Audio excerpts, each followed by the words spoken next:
فرزند زہرا یہ حالات برے ہیں۔ کاشانہ بصیرت ایک ایسا مکمل یوٹیوب چینل جس پر محروم بصارت کے لیے بالخصوص اور تمام افراد کے لیے بالعموم سینکڑوں کی تعداد میں اسلامی کتب دستیاب ہیں۔ لہذا گزارش ہے کہ آپ اپنی ذمہ داری نبھاتے ہوئے کاشانہ بصیرت کو سبسکرائب کرنے کے ساتھ ساتھ بیل آئیکن کو پریس کیجئے تاکہ آپ علم کے حصول کے ساتھ ساتھ مذہب اہل بیت کی اشاعت میں بھی اہم کردار ادا کرتے رہیں۔ کاشانہ بصیرت۔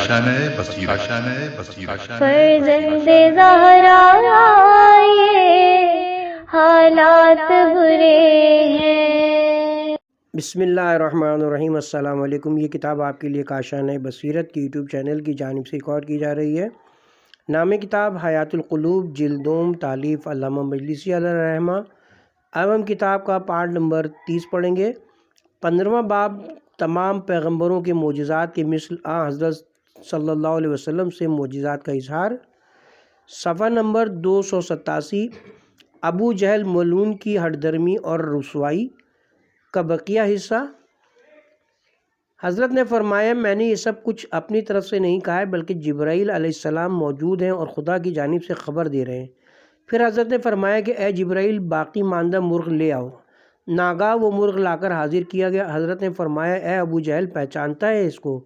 اس نے کہا، نہیں، میں نے اس میں سے نہیں کھایا، اور نیم خوردہ مرغ دنیا میں ہزاروں ہیں۔ حضرت نے فرمایا، اے مرغ، ابو جہل مجھ پر الزام لگاتا ہے کہ میں جبرائیل کے بارے میں جھوٹ کہہ رہا ہوں، اور جبرائیل پر الزام لگاتا ہے کہ وہ خداوند عالم کے بارے میں دروغ کہتے ہیں، لہٰذا میری صداقت اور ابو جہل کی غلط گوئی پر گواہی دے۔ ناگاہ وہ مرغ بحکم خدا گویا ہوا اور کہا کہ میں گواہی دیتا ہوں کہ اے محمد، آپ خدا کے رسول ہیں اور بہترین جمع خلائق ہیں، اور گواہی دیتا ہوں کہ ابو جہل دشمن خدا ہے اور جان بوجھ کر حق کے ساتھ دشمنی کر رہا ہے۔ اس نے میرا گوشت کھایا اور باقی ذخیرہ کر دیا تھا، لہٰذا اس پر خدا کی اور تمام لعنت کرنے والوں کی لعنت ہو، اور یہ منافقین باوجود کفر کے بخیل بھی ہے۔ اس کا بھائی آ گیا تو اس نے مجھے اپنے دامن کے نیچے چھپا لیا، اس خوف سے کہ کہیں اس کا بھائی بھی کھانے میں شریک نہ ہو جائے۔ اے رسول خدا، آپ تمام سچوں سے زیادہ سچے ہیں، اور ابو جہل دروغ گو، افطرا پرداز اور منافق ہے۔ حضرت نے فرمایا، اے ابو جہل، کیا یہ معجزہ جو تو نے دیکھا کافی نہیں ہے؟ ایمان لا تاکہ عذاب خدا سے محفوظ ہو جائے۔ ابو جہل نے کہا، میں سمجھتا ہوں کہ یہ چند باتیں لوگوں کو وہم میں ڈالنے کے لیے آپ نے کی ہیں، ان کی کوئی حقیقت نہیں ہے۔ حضرت نے فرمایا، کیا اس مرغ کے تیرے دیکھنے اور اس کی آواز سننے میں اور تمام قریش کے دیکھنے اور سننے میں کوئی فرق معلوم ہوتا ہے؟ ابو جہل نے کہا، نہیں۔ حضرت نے فرمایا، پھر کیا احتمال اور شک کرتا ہے کہ جو کچھ اپنے حواس سے تو نے ادراک کیا سب محض خیال ہے؟ ابو جہل نے کہا، نہیں، میں ان کو صرف خیال نہیں سمجھتا۔ حضرت نے فرمایا، جبکہ تو اس میں اور ان میں کوئی فرق نہیں سمجھتا تو سمجھ لے کہ یہ محض خیال نہیں ہے۔ پھر حضرت نے اپنا دست مبارک اس مرغ پر وہاں ملا جہاں سے اس ملعون نے کھایا تھا، اس کا وہ تمام گوشت اور اعضاء بدستور مکمل ہو گئے۔ فرمایا، یہ معجزہ تو نے دیکھا؟ اس نے کہا، یہ بھی خیال اور وہم معلوم ہوتا ہے، مجھے یقین نہیں۔ پھر فرمایا کہ اے جبرائیل، وہ مال جو اس دشمن حق نے اپنے گھر میں دفن کیا ہے لے آؤ، شاید یہ ایمان لائے۔ ناگاہ وہ اشرفیوں کی تھیلیاں حضرت کے پاس حاضر ہو گئیں۔ وہ تھیلیاں سب اتنی ہی تھیں جس قدر حضرت نے فرمایا تھا۔ پھر حضرت نے ایک تھیلی اٹھائی اور فرمایا، فلاں شخص کو بلاؤ، یہ تھیلی اس کی ہے۔ وہ مرد بلایا گیا، حضرت نے وہ تھیلی اس کو دی اور فرمایا، یہ تیرا مال ہے، ابو جہل نے خیانت کی تھی۔ اسی طرح ایک ایک تھیلی اٹھاتے اور اس کے مالک کو بلا کر دیتے تھے، یہاں تک کہ تمام مال سب کو واپس دیا۔ ابو جہل حیرت میں تھا اور رسوا ہوتا رہا۔ باقی 300 اشرفیاں ابو جہل کی رہ گئیں تو حضرت نے فرمایا، ایمان لا تاکہ یہ اپنی شرفیاں لے سکے، اور خدا تجھ کو اس مال میں اس قدر برکت دے گا کہ تو تمام قریش سے زیادہ مالدار ہو جائے گا، اور تجھ کو ان سب پر امیر بنا دے گا۔ اس نے کہا، ایمان تو نہیں لاؤں گا لیکن اپنا مال لوں گا۔ جب اپنا ہاتھ مال لینے کے لیے آگے بڑھائے تو حضرت نے اس مرغ کو آواز دی کہ لے اس ملعون کو، کہ ہاتھ تھیلی تک نہ پہنچا سکے۔ یہ سنتے ہی وہ مرغ بقدرت الہی جھپٹا اور اپنے چنگل سے ابو جہل کو پکڑ کر ہوا میں بلند کیا اور اس کو لے جا کر اس کے گھر کی چھت پر ڈال آیا۔ حضرت نے وہ مال فقراء مومنین کو تقسیم کر دیا۔ پھر حضرت نے اپنے اصحاب سے فرمایا کہ یہ وہ معجزہ تھا جس کو خدا نے ابو جہل کے لیے ظاہر کیا ہے۔ اس نے بغض و عناد سے انکار کیا، اور یہ مرغ جو زندہ ہوا بہشت کے طائروں سے ہوگا جو تمہارے لیے بہشت میں پرواز کرے گا۔ بے شک بہشت میں طرح طرح کے طائر شتر کے برابر ہیں جو بہشت میں پرواز کرتے ہوں گے۔ جب مومنین اور محبان محمد و آل محمد علیہم السلام ان میں سے کسی کے کھانے کی آرزو کریں گے تو وہ نیچے آ جائے گا اور اس کے سامنے اس کے بالوں پر اکھڑ جائیں گے۔ وہ بغیر آگ کے برہنہ ہو جائے گا، اس کا ایک حصہ کباب بن جائے گا، دوسرا حصہ بھنا ہوا گوشت ہو جائے گا، اور وہ اس کو کھا کر سیر ہو جائے گا، اور الحمدللہ رب العالمین کہے گا تو وہ طائر زندہ ہو کر پھر اڑ جائے گا، اور تمام مرغان بہشت پر فخر کرے گا اور کہے گا کہ میرا مثل کے خدا کے دوست نے بحکم خدا مجھ کو تناول کیا۔ حدیث معتبر میں موسیٰ بن جعفر علیہ السلام سے منقول ہے کہ ایک مرتبہ اصحاب رسول جمع تھے اور جناب امیر ان کے درمیان بیٹھے تھے کہ ایک یہودی آیا اور کہا، اے امت محمد، کوئی درجہ پیغمبری ایسا باقی نہیں جس کو تم اپنے پیغمبر کے لیے نہ ثابت کرتے ہو۔ جناب امیر نے فرمایا، ہاں ایسا ہی ہے۔ اگر خدا نے جناب موسیٰ سے طور پر کلام کیا تو ہمارے پیغمبر سے آسمان ہفتوں پر باتیں کی۔ اگر جناب عیسیٰ نابینا کو بینا اور مردوں کو زندہ کرتے تھے تو محمد صلی اللہ علیہ وسلم سے قریش نے مردہ کو زندہ کرنے کی خواہش کی تو آپ نے مجھے بلا کر ان کے ساتھ قبرستان بھیجا۔ میں نے دعا کی تو مردے بقدرت خدا قبروں سے باہر آ گئے، ان کے سروں سے مٹی گر رہی تھی۔ جنگ احد میں ابو قتادہ کی آنکھ پر تیر لگا جس سے آنکھ باہر نکل پڑی۔ وہ اس کو لیے ہوئے رسول اللہ کے پاس آیا اور کہا، یا رسول اللہ، اب تو میری زوجہ کو مجھ سے نفرت ہو جائے گی۔ حضرت نے اس کی آنکھ حلقہ چشم میں رکھ دی، وہ درست ہو گئی اور دوسری آنکھ سے زیادہ روشن اور بینا ہو گئی۔ اسی جنگ میں عبداللہ بن عتیق کا ہاتھ جدا ہو گیا، وہ رات کو وہی ہاتھ لے کر حضرت کی خدمت میں آئے۔ حضرت نے اس کو درست کر دیا کہ کٹنے کا نشان تک باقی نہ رہا۔ تفسیر امام حسن عسکری علیہ السلام میں مذکور ہے کہ ایک روز آپ نے فرمایا کہ خداوند عالم نے کسی پیغمبر کو کوئی معجزہ اور نشانی عطا نہیں کی مگر یہ کہ محمد و علی کے لیے اس کے مثل ظاہر فرمایا اور اس سے برتر حضرت کے لیے مقرر فرمایا۔ راوی کہتا ہے کہ میں نے کہا، یا ابن رسول اللہ، جناب عیسیٰ کے مانند مردوں کو زندہ کرنے اور اندھے اور مبروس کو شفا دینے اور گھروں پر جو کچھ لوگ کھایا کرتے ہیں اور جو کچھ جمع کرتے تھے ان سب کی خبر دینے کی مانند معجزات حضرت سے کس قدر ظاہر ہوئے۔ امام نے فرمایا، ایک روز حضرت علی کے ساتھ مکے کی گلیوں سے گزر رہے تھے اور ابو لہب حضرت کے پیچھے پیچھے آ رہا تھا اور حضرت کو پتھر مار رہا تھا کہ حضرت کے پیر زخمی ہو گئے تھے اور خون جاری تھا۔ ابو لہب چلا کے کہہ رہا تھا کہ اے گروہ قریش، یہ جادوگر ہے، لہٰذا اس کو پتھر سے مارو اور اس سے علیحدہ رہو اور پرہیز کرو۔ غرض قریش کے اوباشوں کو حضرت کی ایذا دہی اور آثار رسانی پر آمادہ کر رہا تھا۔ وہ لوگ بھی حضرت کے پیچھے پڑ گئے اور حضرت کو پتھروں سے مارنے لگے جو حضرت علی کو بھی لگ رہے تھے۔ ان مشرکین میں سے ایک شخص نے کہا، اے علی، تم ہمیشہ محمد کی طرفداری ظاہر کرتے ہو اور ان کی طرف سے لڑنے پر آمادہ رہتے ہو، حالانکہ ابھی تم نے کوئی جنگ دیکھی نہیں ہے، پھر اپنی دانست میں شجاعت میں اپنا نظیر بھی نہیں رکھتے ہو، اس وقت کیوں ان کی مدد نہیں کرتے؟ جناب امیر نے جواب دیا کہ میں بغیر حضرت کی اجازت کے کچھ نہیں کرتا، اگر وہ حکم دے تو دیکھو گے کہ کیا کرتا ہوں۔ غرض وہ اسی طرح حضرت کے پیچھے چل رہے تھے، یہاں تک کہ مکے کے باہر پہنچے۔ وہاں دیکھا کہ پہاڑ کے پتھر حضرت کی جانب لٹک رہے ہیں۔ یہ دیکھ کر وہ خوش ہو گئے اور بولے، اب یہ پتھر محمد و علی صلوات اللہ علیہ کو ہلاک کر دیں گے اور ہم ان کے شر سے نجات پائیں گے۔ غرض جب وہ پتھر ان حضرات کے نزدیک پہنچے تو بقدرت خدا گویا ہوئے اور بولے۔ جب ان کافروں نے یہ عجیب و غریب حالت دیکھی، حیرت میں غرق ہو گئے، اور ان میں 10 اشخاص بولے جو کفر و عناد میں بہت زیادہ تھے کہ یہ باتیں ان پتھروں نے نہیں کہی ہیں بلکہ محمد نے ان پہاڑوں کے پیچھے کچھ لوگوں کو چھپا دیا ہے تاکہ ہم کو فریب دیں۔ یہ آوازیں انہی لوگوں کی ہیں۔ جب ان لوگوں نے یہ باتیں کی تو ان پتھروں میں سے 10 پتھر بلند ہو کر ان 10 اشخاص کے سروں پر ٹکرائے، پھر بلند ہوئے، پھر ٹکرائے، اس طرح ان کے سروں پر پڑتے رہے یہاں تک کہ ان کے بھیجے ان کی ناکوں سے بہہ گئے اور وہ جہنم واصل ہوئے۔ ان کے رشتہ دار روتے ہوئے آئے اور فریاد کرنے لگے کہ ان کے مرنے سے زیادہ رنج و صدمہ تو یہ کہ اب محمد صلی اللہ علیہ وسلم خوش ہوں گے کہ وہ سب ان کے اعجاز سے مرے ہیں۔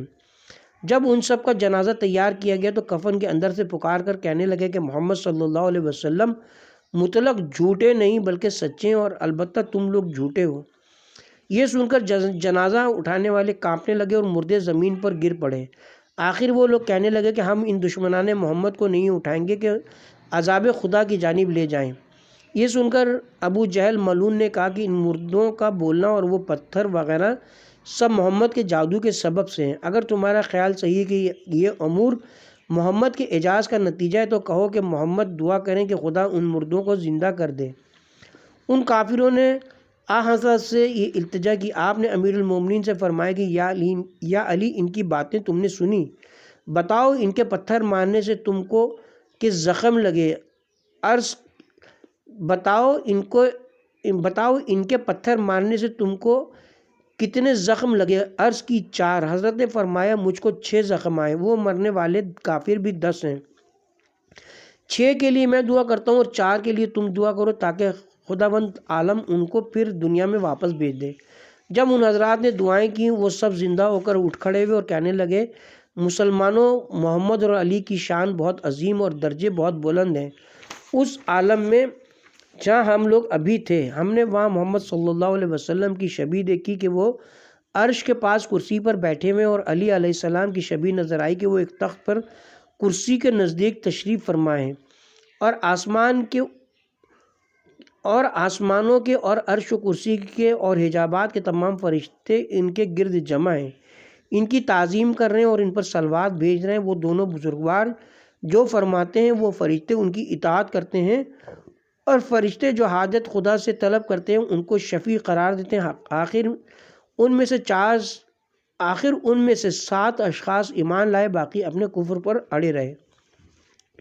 پھر جناب امام حسن عسکری علیہ السلام نے فرمایا کہ اگر خدا نے جناب عیسیٰ کی روح القدس سے تائید کی تو جبرائیل حضرت پر نازل ہوئے۔ جس روز حضرت نے اپنی عبا اوڑھ کر اس کے اندر علی و فاطمہ و حسن و حسین علیہ السلام کو داخل کیا اور فرمایا خدا بندہ یہ میرے اہل بیت ہیں، میری جنگ اس سے ہے جو ان سے جنگ کرے، اور میں صلح رکھتا ہوں اس سے جو ان سے صلح رکھے۔ میں اس کا دوست ہوں جو ان کا دوست ہے، اور اس کا دشمن ہوں جو ان کا دشمن ہے۔ لہذا پالنے والے تو جنگ کر اس سے جو ان سے جنگ کرے، اور صلح کر اس سے جو ان سے صلح کرے۔ خدا نے وحی بھیجی کہ اے محمد تمہاری دعا مقبول ہے۔ اس وقت جناب ام سلمہ نے چادر کا گوشہ اٹھایا تاکہ اندر داخل ہوں، تو حضرت نے فرمایا تم ان میں شامل نہیں ہو، تم نیکی پر ہو اور تمہارا مال بخیر ہے۔ اس وقت جبرائیل نے عرض کی یا رسول اللہ مجھے ان لوگوں میں شامل فرماتے ہیں؟ حضرت نے فرمایا تم ہم میں سے ہو۔ جبرائیل نے عرض کی یا رسول اللہ کیا اجازت ہے کہ میں اس میں چادر میں داخل ہوں؟ فرمایا ہاں اجازت ہے۔ تو جبرائیل زیر ابا داخل ہوئے۔ پھر جب ملکوت الاعلیٰ کی جانب واپس ہوئے ان کے حسن و جمال اور نور و ضیاء میں ترقی ہو گئی تھی۔ فرشتوں نے دیکھ کر کہا کہ اے جبرائیل آج تو آپ ہمیشہ کے خلاف زیادہ منور واپس آئیں۔ جناب جبرائیل نے فرمایا کیوں نہ ہو، آج تو میں اہل بیت محمد میں داخل ہوا ہوں۔ یہ سن کر آسمانوں کے حجابات کے فرشتوں اور عرش و کرسی کے فرشتوں نے کہا آپ لائق ہیں یہ شرف کہ آپ ایسے ہی ہوں۔ اور جب جناب امیر علیہ السلام جہاد کرتے تھے تو جبرائیل آپ کے دائنی جانب، میکائیل بائیں جانب، اسرافیل آپ کے پیچھے اور اسرائیل آگے چلتے تھے، اور جناب عیسیٰ کی دعا سے کور و مبروز کو شفا ہونا اور ان حضرت کا لوگوں کو پوشیدہ کرنا،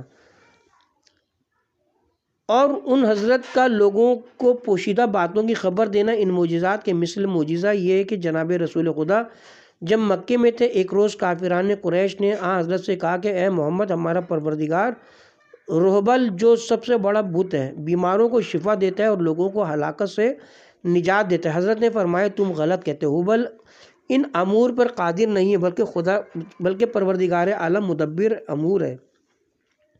وہ بولے اے محمد ہم ڈرتے ہیں کہ کہیں حبل تم کو سخت بلاؤں اور امراض میں مثل فالج اور لقوہ وغیرہ کے مبتلا نہ کر دے، کیونکہ تم اس کی پرستش سے لوگوں کو منع کرتے ہو۔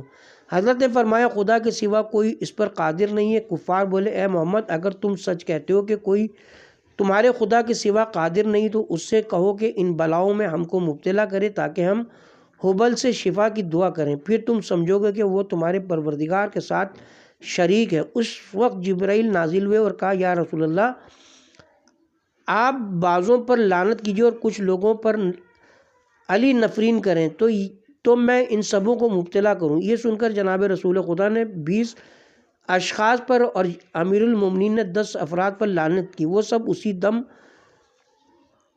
خورا، برص، کوری، فالج اور لقوہ میں مبتلا ہو گئے۔ ان کے پیر جدا ہو گئے اور جسم کا کوئی حصہ سوائے زبان اور کان کے صحیح و سالم باقی نہ رہا۔ پھر وہ سب حبل کے پاس گئے اور شفا کے لیے دعا کی اور کہا محمد و علی علیہم الصلوات والسلام نے اس جماعت پر نفرین کی اور یہ لوگ اس طرح مبتلا ہو گئے تو ان کو اچھا کر دے۔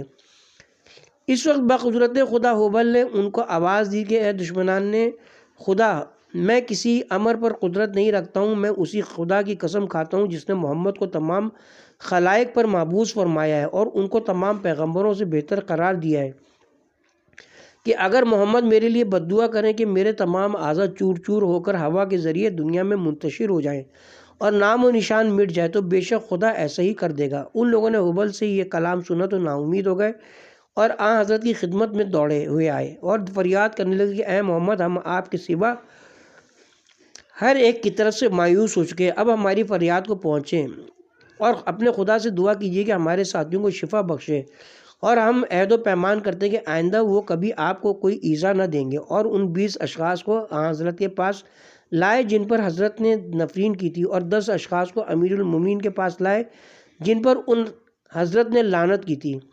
ان حضرات نے فرمایا اپنی آنکھوں کو بند کر لو اور کہو خدا بندہ محمد و علی اور ان کی آل طاہرہ علیہم الصلاۃ والسلام کا صدقہ ہم کو شفا عطا فرما۔ جب ان لوگوں نے اس طرح دعا کی اسی وقت شفا یاب ہو گئے اور پہلے سے زیادہ تندرست اور بہتر ہو گئے، اور وہ 30 اشخاص اور ان کے اکثر اعضاء و اقربا ایمان لائے۔ حضرت نے فرمایا کیا چاہتے ہو کہ تمہاری بینائی زیادہ ہو جائے؟ انہوں نے کہا ہاں یا رسول اللہ۔ فرمایا کیا تم کو بتا دوں جو تم نے کھایا ہے، دوا کیا اور جمع کیا ہے، پھر سب کچھ بتا بھی دیا۔ اور فرشتوں سے فرمایا کہ ان کے باقی ماندہ طعام ماں اسی دسترخوان کے جس پر انہوں نے کھایا ہے لے آؤ۔ اسی وقت لوگوں نے دیکھا جمیع خوان اور دسترخوان ہوا میں اڑتے ہوئے نیچے آ گئے۔ پھر حضرت نے ہر ایک کا کھانا 2 الگ الگ بتایا،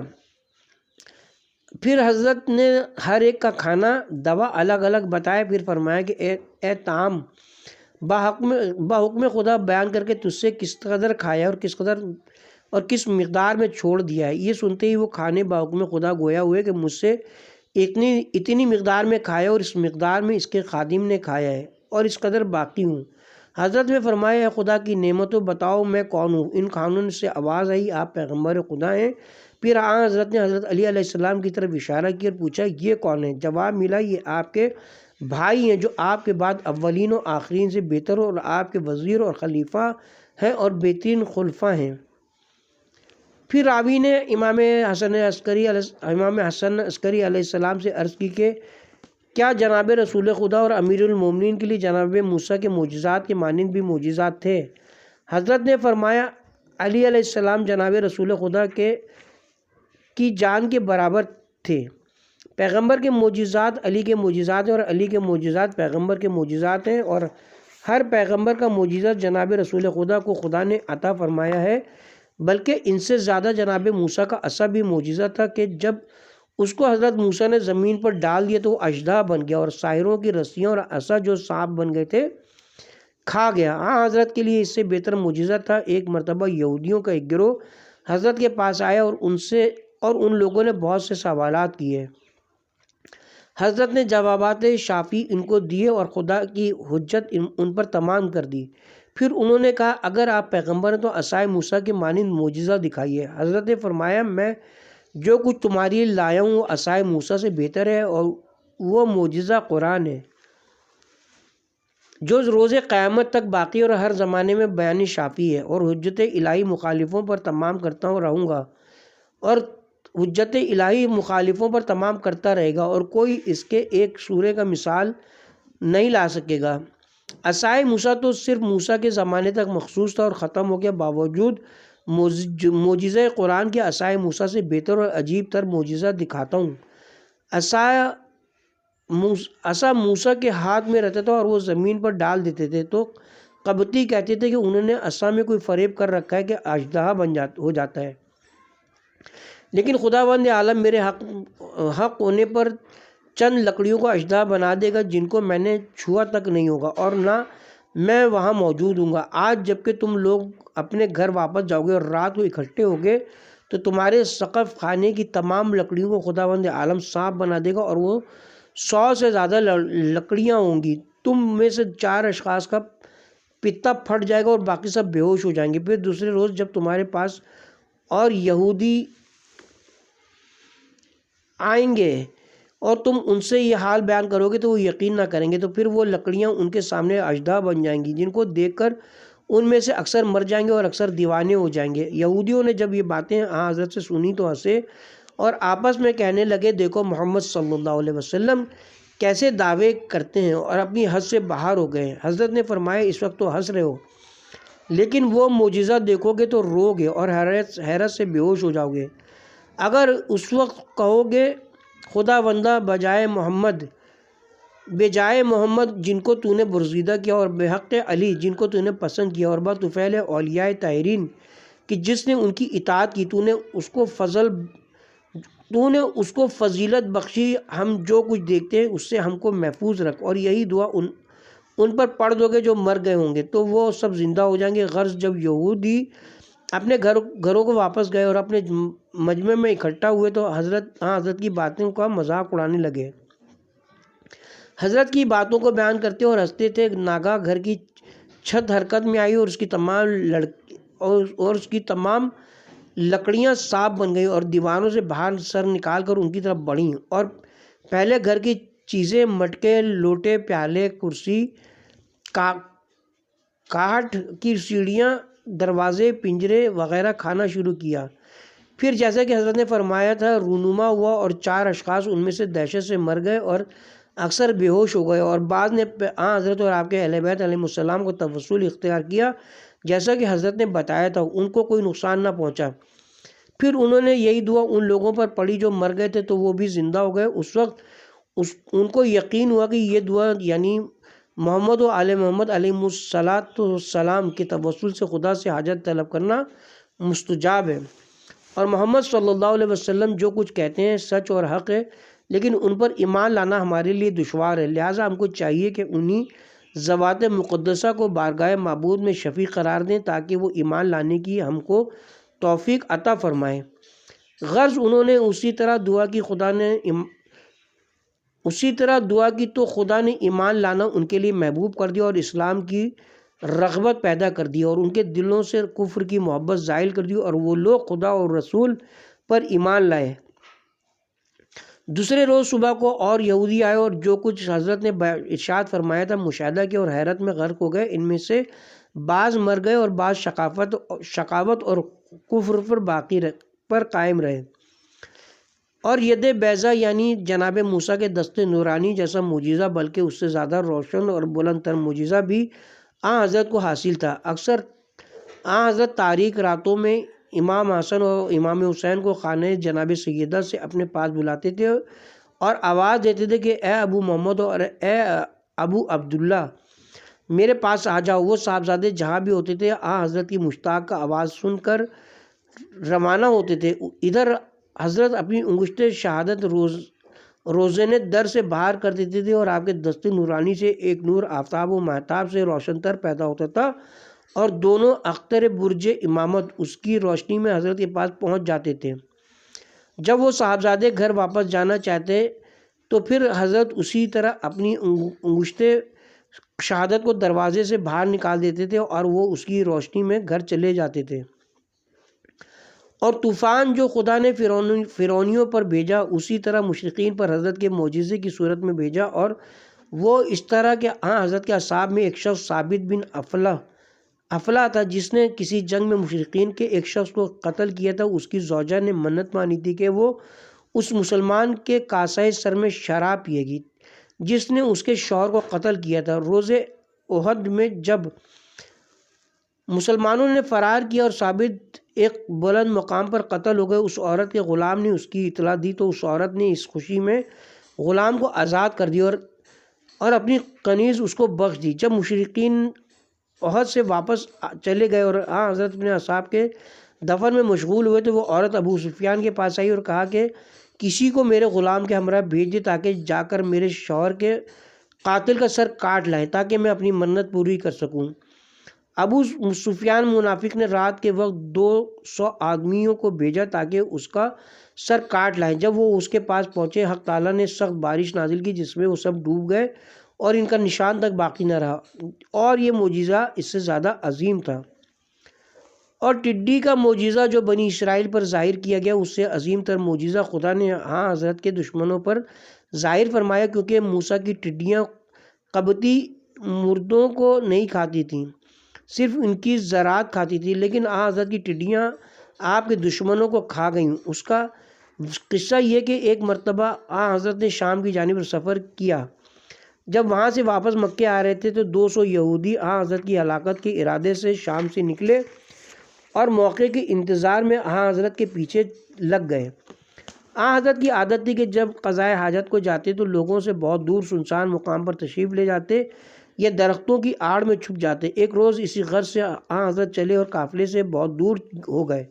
یہودیوں نے موقع کو غنیمت سمجھا اور حضرت کے پاس پہنچ گئے اور چاروں طرف سے گھیر لیا اور تلواریں آپ کے قتل کے لیے کھینچ لیں۔ خداوند عالم نے اسی وقت حضرت کے پیروں کے نیچے سے بے شمار ٹڈیاں ظاہر کی، وہ ان یہودیوں کے لپٹ گئے اور کھانے لگیں، ان سب کو خود اپنی جان کی پڑ گئی۔ ادھر حضرت فارغ ہو کر قافلے میں پہنچے۔ اہل قافلہ نے پوچھا آپ کے پیچھے ایک جماعت گئی تھی، وہ لوگ کیا ہوئے؟ فرمایا وہ میرے ہلاک کرنے کے ارادے سے گئے تھے، خداوند عالم نے ان پر ٹڈیوں کو مسلط کر دیا ہے، وہ اسی بلا میں گرفتار ہیں۔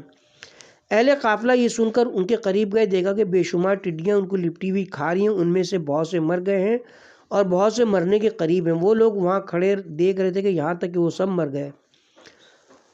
اور جس طرح جوئیں قبطیوں پر مسلط کی گئیں اسی طرح حضرت کے دشمنوں پر بھی مسلط کی گئیں۔ اور اس کا قصہ یوں ہے کہ جب حضرت کو مدینے میں فروغ حاصل ہوا اور آپ کے دین کا رواج ہوا، ایک روز آپ اپنے اصحاب کے ساتھ تشریف فرماتے اور پیغمبران خدا کی امتحان کا مصیبتوں پر صبر کرنے وغیرہ کی مانند تذکرہ ہو رہا تھا۔ اسی ضمن میں حضرت نے فرمایا کہ رکن و مکان کے درمیان 70 پیغمبروں کی قبریں ہیں جو بھوک کے سبب سے مرے ہیں۔ منافقین یہود و قریش میں سے بعض لوگوں نے کہا کہ آؤ ہم سب متفق اور متحد ہو کر اس دروغ کو معاذ اللہ قتل کر دیں تاکہ پھر اس کا جھوٹ نہ سنیں۔ غرض 200 اشخاص نے آپس میں قسم کھائی اور موقع کا انتظار کرنے لگے، یہاں تک کہ ایک روز حضرت تنہا مدینے سے کہیں سفر کے لیے روانہ ہوئے۔ ان منافقوں اور مشرکوں نے بھی موقع کو غنیمت سمجھ کر حضرت تعاقب کیا۔ ان میں سے ایک شخص نے اپنے لباس کو دیکھا تو بہت جوئیں نظر آئیں۔ جب اپنے گریبان کو کھولا تو تمام بدن میں بے شمار جوئیں دکھائی دیں اور تمام جسم میں کھجلی شروع ہو گئی۔ وہ یہ دیکھ کر اپنی جگہ پر بہت نادم ہوا اور دوسروں کو اس کی خبر کرنا مناسب نہ سمجھا اور ان سے علیحدہ ہو کر بھاگ آیا۔ اسی طرح ہر ایک کا حال ہوا اور سب کے سب بھاگ آئے۔ ہر چند علاج کرتے رہے، فائدہ نہ ہوتا تھا، بلکہ جوئیں ہر وقت زیادہ ہوتی رہیں، یہاں تک کہ ہر ایک کے گلے میں سوراخ ہو گیا اور آب و طعام سے محروم ہو کر 2 مہینے کے اندر واصل جہنم ہو گئے۔ بعض 5 روز میں مر گئے، بعض کم میں اور بعض اس سے زیادہ دنوں میں۔ غرض 2 ماہ سے زیادہ کوئی زندہ نہ رہا اور سب بھوکے پیاسے جوں کی تکلیف میں مبتلا ہو کر ختم ہو گئے۔ اور مینڈکوں کو جس طرح خدا نے دشمنان موسیٰ پر مسلط کیا اسی طرح حضرت کے اعداء پر بھی مسلط کیا۔ اور اس کا قصہ اس طرح کے موسم حج میں مکہ کے رہنے والے مشرقین و یہودی و کفار میں سے 200 افراد نے مشورہ کیا کہ حضرت کو قتل کر دیں۔ یہ ارادہ کر کے مدینے کی جانب روانہ ہوئے اور کسی ایک منزل پر انہوں نے ایک حوض دیکھا جس میں نہایت شیریں اور صاف پانی تھا۔ سب نے اپنی مشقیں بھر لیں اور روانہ ہوئے۔ دوسری منزل پر پہنچے تو خدا نے ان کی مشقوں پر مینڈکوں اور چوہوں کو مسلط کر دیا۔ ان سب نے ان کی مشقوں میں سوراخ کر دیا اور سب پانی اس بیابان میں بہہ گیا۔ وہ پیاسے ہوئے تو مشقوں کو دیکھا تو بھاگے ہوئے اسی منزل کی طرف واپس چلے تاکہ اس حوض سے پانی پیئیں، لیکن چوہے اور مینڈک ان سے پہلے پہنچے ہوئے تھے اور حوض میں سوراخ کر دیا تھا جس سے سارا پانی چٹانوں پر بہہ گیا تھا اور حوض میں ایک بوند پانی نہ تھا۔ آخر وہ سب زندگی سے مایوس ہوئے اور اسی صحرا میں پڑے سسکتے رہے اور پیاس سے ہلاک ہو گئے۔ لیکن ان میں سے ایک شخص متنبہ ہوا اور سمجھا کہ اس بلا کے نازل ہونے کا سبب سرور انبیاء کی عداوت ہی ہے، لہٰذا اس نے دل سے آن حضرت کی جانب سے کینہ دور کیا اور آپ کی محبت پر مائل ہوا۔